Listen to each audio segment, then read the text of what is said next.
ये एक coarse aggregate की लेयर होती है। रोड बेस बिछाने के बाद आपको क्या करना है, आपको इसकी अच्छी तरह से कंपैक्शन करनी है। कंपैक्शन करने के बाद स्टेप 2 में क्या है, आपको पीसीसी बॉक्सेस बनाने हैं। ये वुडन बॉक्सेस होंगे, ये आपको एज पर ड्राइंग साइजेस के आपको ये बॉक्सेस बनाने हैं और इनको प्रॉपर पोजीशन पे एज पर ड्राइंग जहाँ जहाँ पर भी आपके एक्सिस होंगे उन प्रॉपर पोजीशन पे आपको इनको इंसर्ट करना है। पीसीसी बॉक्सेस रखते टाइम आपको ये ध्यान देना है कि ये एज पर ड्राइंग एक्सिस के अकॉर्डिंग जहाँ जहाँ पर भी इनकी एक्यूरेट पोजीशन है वहीं पर हो।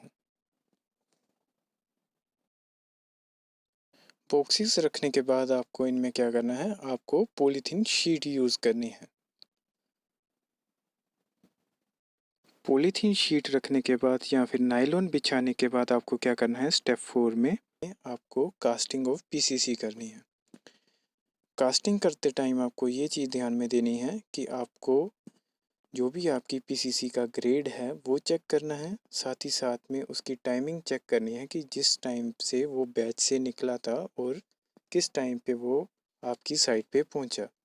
साथ ही साथ में आपको ये भी चेक करना है कि कौन से टाइप का आप सीमेंट यूज़ कर रहे हो। ग्राउंड फ्लोर के नीचे आप कोई भी कास्टिंग करो या कोई भी कंक्रीट करो तो वहाँ पर आपको हमेशा ध्यान में ये चीज़ रखनी है कि आप हमेशा एसआरसी सीमेंट यूज़ करें। एसआरसी सीमेंट है सल्फेट रेसिस्टेंट सीमेंट।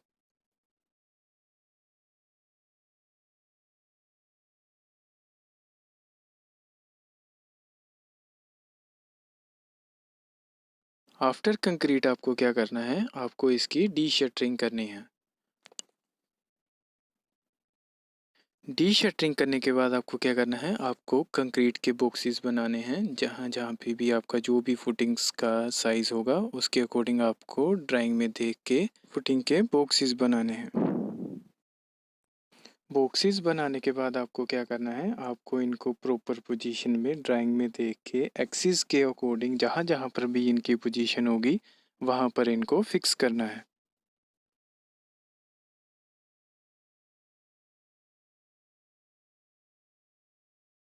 बॉक्सेस रख लेने के बाद आपको क्या करना है, आपको स्टील वर्क शुरू करना है। आपको फुटिंग्स का और साथ ही साथ में कॉलम्स का स्टील तैयार करना है। स्टील तैयार कर लेने के बाद आपको उनको हर एक फुटिंग्स में इंसर्ट करना है।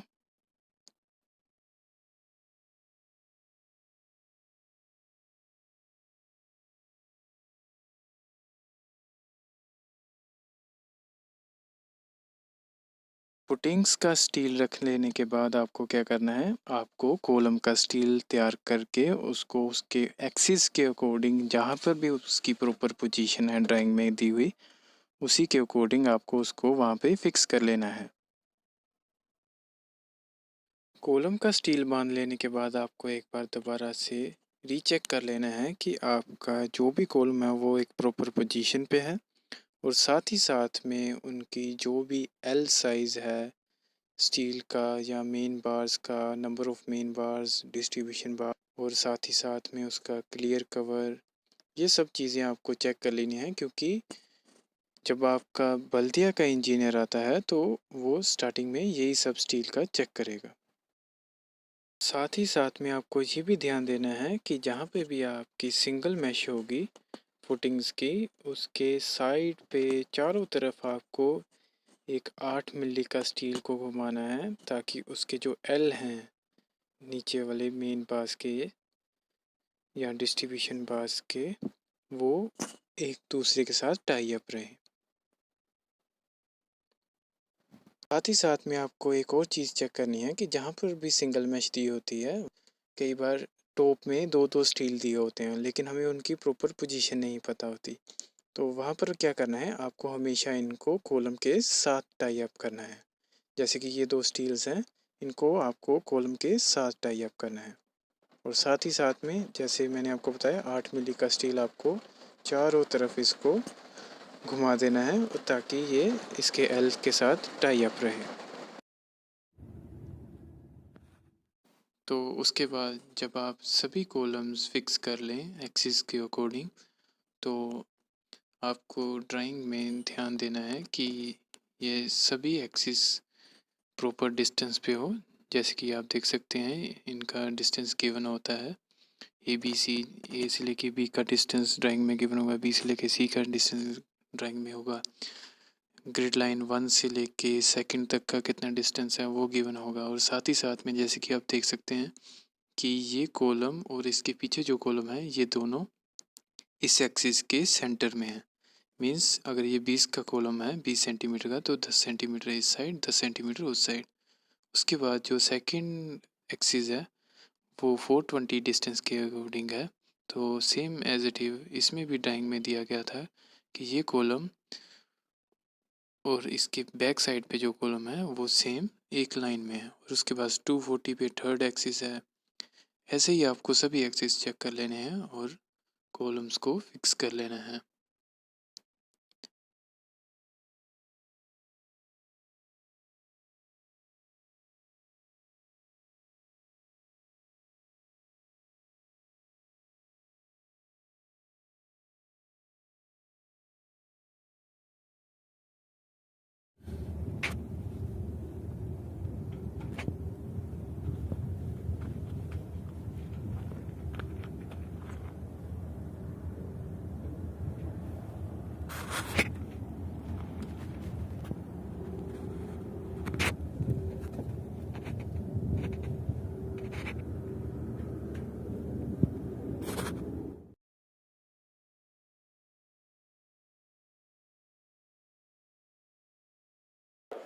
तो कंक्रीट करने से पहले आपको हमेशा ये ध्यान में रखना है कि आप पहले उसमें स्लम्प टेस्ट कर लें, और अगर आपकी वैल्यू स्लम्प की सही आती है तो आप कंक्रीट शुरू करें। अदरवाइज़ अगर आपकी स्लम्प की वैल्यू सही नहीं है आपके स्ट्रक्चर के हिसाब से, तो आप उस कंक्रीट को स्टार्ट ना करें। और जैसा कि आप सब जानते ही होंगे, हम स्लम्प टेस्ट इसी वजह से करते हैं ताकि हमें कंक्रीट की वर्केबिलिटी पता चल सके।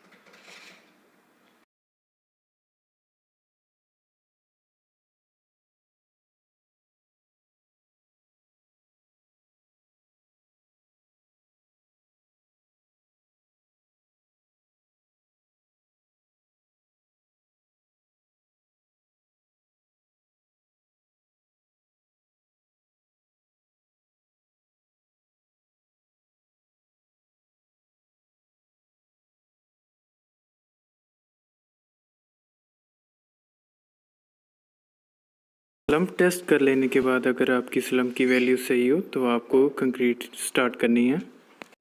कंक्रीट करने टाइम आपको ये ध्यान में देना है कि आपकी जो बॉक्सेस की सपोर्ट्स हैं वो सही हों।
कंक्रीट कर लेने के बाद आपका जो स्टेप 8 होगा वो क्या होगा, आपको डी शटरिंग करनी है। और डी शटरिंग करने के बाद आपको ये ध्यान में देना है कि आप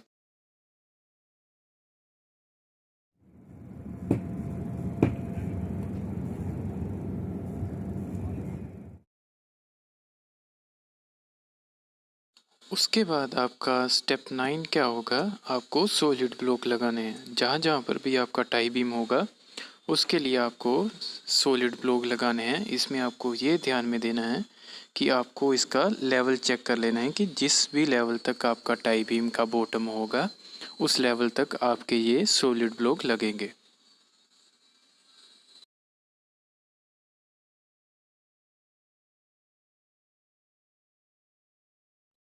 तो इसी तरह आपको अपने सॉलिड ब्लॉक लगा लेने हैं। जैसे जैसे भी आपको लेवल्स में गिवन होंगे उसी प्रकार से आपको उस लेवल तक, टाई बीम के बॉटम लेवल तक आपको ये सभी ब्लॉक्स लगा लेने हैं। तो इसी के साथ मैं आपको अपनी अगली वीडियो में बाकी सॉलिड वर्क के बाद आपको आगे कौन कौन से स्टेप्स होते हैं जो ध्यान में देने हैं। तो आशा करता हूँ कि आपको ये मेरी वीडियो ज़रूर पसंद आएगी, और अगर आपको ये वीडियो पसंद आए तो प्लीज़ मेरे चैनल को सब्सक्राइब करें और इस वीडियो को लाइक ज़रूर करें।